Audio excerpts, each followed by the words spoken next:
Voilà, Vladimir Poutine tout à l'heure aux alentours de 10h. Nevin Potros, bonjour d'abord. Manifestement donc, il n'a pas de problème de ressources humaines, Vladimir Poutine. Eh bien, en théorie, non. Vladimir Poutine n'a pas de problème de ressources, puisque lorsqu'il a besoin de soldats, il mobilise. Et lorsqu'il a besoin de main-d'œuvre, eh bien, il a seulement à passer un coup de fil à son bon vieil ami, le dictateur nord-coréen Kim Jong-un. C'est en tout cas ce que croit savoir le renseignement sud-coréen qui déclare que Pyongyang cherche à envoyer ses travailleurs en Russie.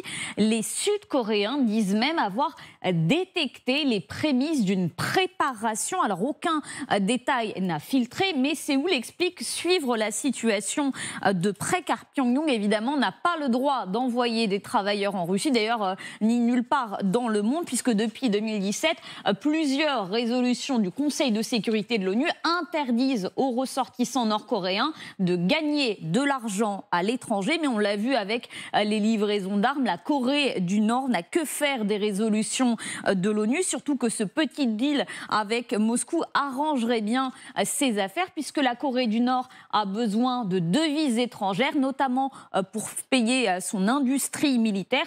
Quant à la Russie, elle aurait également beaucoup à gagner en signant un tel contrat, car contrairement à ce qu'affirme Moscou, la Russie, ce qu'affirme Vladimir Poutine, la Russie a effectivement besoin de main-d'œuvre. 42% des entreprises russes seraient confrontées à un manque de main-d'œuvre selon l'Institut Gaïdar. Tous les secteurs sont concernés par cette pénurie d'hommes. L'industrie, les transports, la construction, la logistique. Selon la Banque de Russie, ce sont 500 000 à 700 000 postes qui seraient à pourvoir dans l'industrie informatique. Beaucoup de ces salariés ont quitté la Russie au moment du déclenchement de la guerre.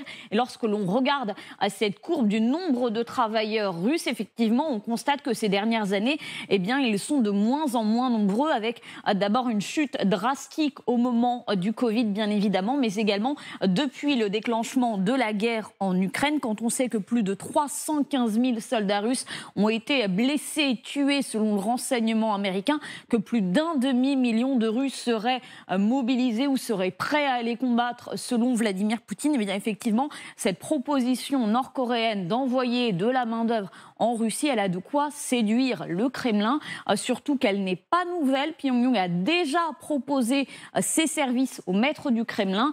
C'était en septembre 2022. La Corée du Nord avait sous-entendu vouloir envoyer des ouvriers, mais dans les régions d'Ukraine sous contrôle russe, pour aider, je le cite, le Kremlin à reconstruire les zones ravagées par la guerre. Merci beaucoup.